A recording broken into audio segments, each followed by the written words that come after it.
Hi, Ray Hayden here, and this is part 5 of my series on my continuing impressions about the ASUS Republic of Gamers Zephyrus, the GX501VI-XS74.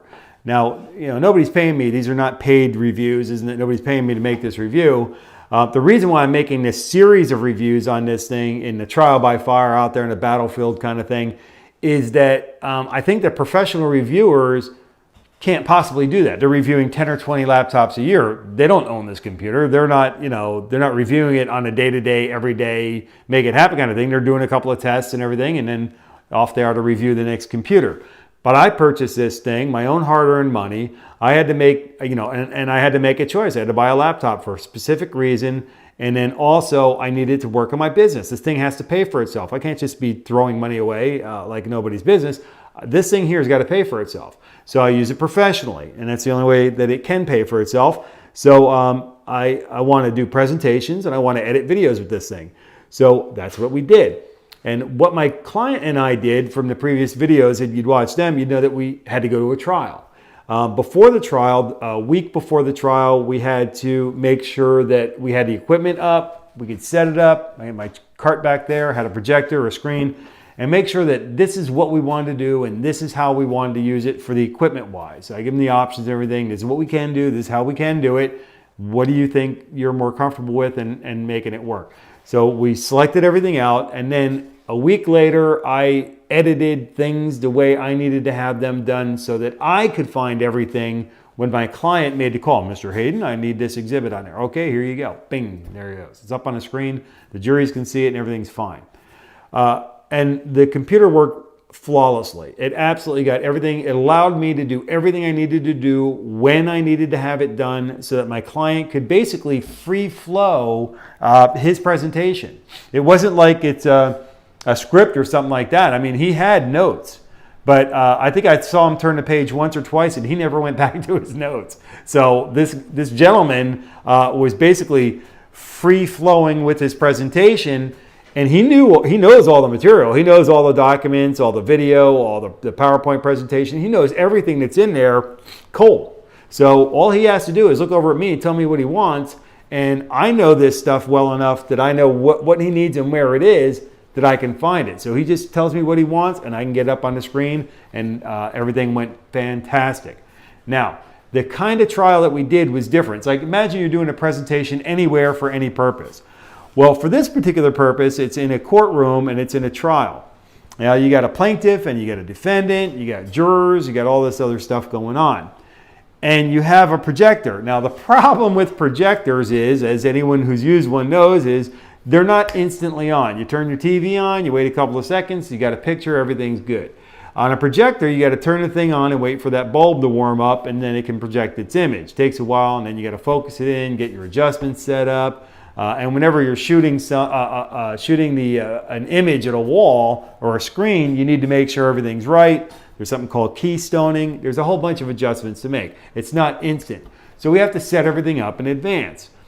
The problem is, I was working with the plaintiff in this particular case, and the defendant also had a videographer or a technician there. Now, they arrived, actually, they were all setting up before I even got there. But we go first. I mean, I'm working for the plaintiff. The plaintiff goes first, then the defendant, then the plaintiff has something else to say at the end. That's the way it works. But the defense is already set up. They've got everything set up the way he wants it. He's got everything done. But I need to go first. And so I need to set everything up. Well, he had everything set up. And here was the fun part is basically I had him move his equipment out of the way. Now, he didn't like doing that because he had everything set up. And I said, well, here's the magic thing here. You are all set up. I'm going to move my cart out of your way. You're going to put your cart where it needs to be, and then you're already in focus. You've got everything done. You got your size, your shape, everything's and all you got to do is move your cart back where it was. I'll move my cart out of the way, and you're cooking with gas. And that's the way it works. So me and the other videographer worked together, the other video technician, and we were able to get things set up and ready to go before they even started their presentations to the juries. The other thing is, I'm saying juries, not just jury. There were 3 juries for this particular type of trial. This is a non-binding trial. It's a summary jury trial. It's kind of a fun, interesting thing. I completed my law school studies, and I got to tell you, we never once talked about summary jury trials. I do think that I saw it mentioned somewhere, somehow, some way, but I'd also worked on one, so I was familiar with the process. The issue is that a case, or whatever it might be about, is long. It's going to take 2-3 weeks. It's got aspects to it that just cannot be settled so quickly. They have to be presented to a jury over a period of a couple of weeks, if not 3. So what the courts do is they say, well, we're going to have this summary jury trial, and what's going to happen here is we're going to take 2, or in this case 3 juries, and we're going to assemble them, and they're going to hear the case, and you got 1 hour. You got a 3-week case, you got 1 hour to make your case to these juries, and they do. So the juries go adjourn, and they make their decisions. They come out and they tell you what they decided, who wins, who loses, how good, how bad everything works out. And they give you their verdict, their decision on it. It's non-binding, but it lets the plaintiff and the defendant know, or gives them an idea of what a jury might do over a 3-week period of time. It's not, you only got 1 hour to do your presentation, so it's not really, foolproof, but it gives you an idea where you're at and what kind of hurdles you have to overcome in order to make your case the best it can be.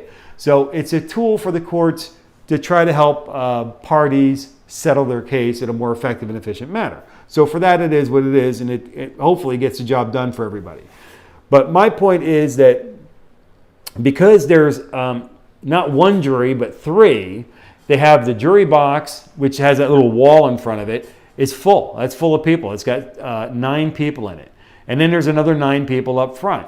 So that's usually where I sit. I normally sit on the floor in front of the jury box. They can't see me, so I'm out of the way, and I'm not a distraction to the jury.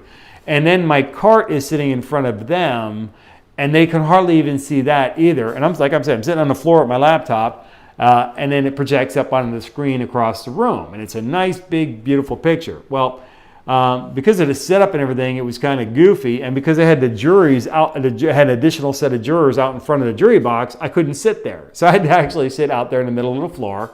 The light, my projector is shooting kind of over my head a little bit, and my client's walking around doing his presentation, but I'm still able to get it done.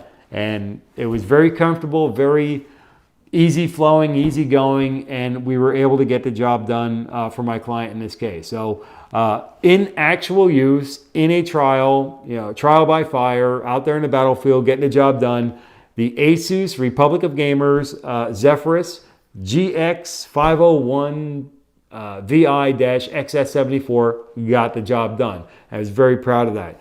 I'm very happy that it worked out very nicely.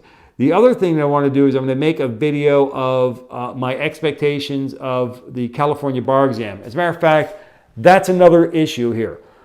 For the California bar, for any bar exam, you typically have to download secure software to the machine you're going to be typing. If you're typing up your exams, you need to download some software and install it onto your computer.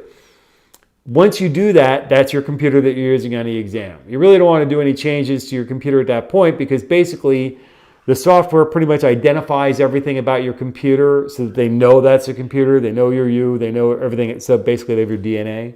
And so that locks in the computer. This software had no problem, this computer, the ASUS Zephyrus, had no problem accepting the software, and then you have to do a process. I can't go through all the fine details of it, but you go through a process to, register the computer, registers the specific laptop, registers the software, and it gets you good to go. I had no problem with that either. So in preparing for a trial, in performing the presentation at the trial, and in accepting the exam software that is required for the California bar exam, so far, so good. The ASUS Republic of Gamers Zephyrus has been flawless every step of the way so far. Now, when I get back for the California bar exam, I will have another review over how the computer performed during the exam, after the exam, when I upload my answers to the California bar, and how everything worked from there. So that'll be probably the next video that I have in that. But so far, this Zephyrus has been working just flawlessly for me. So right now, I definitely give it a 2 thumbs up. yet there's still a couple of more things that I have to test on a computer to make sure that I'm 100% satisfied with it. So far I am. I just want to see if it maintains that 100% ironclad satisfaction guarantee. So with that, until I catch you in the next video, take care and be well.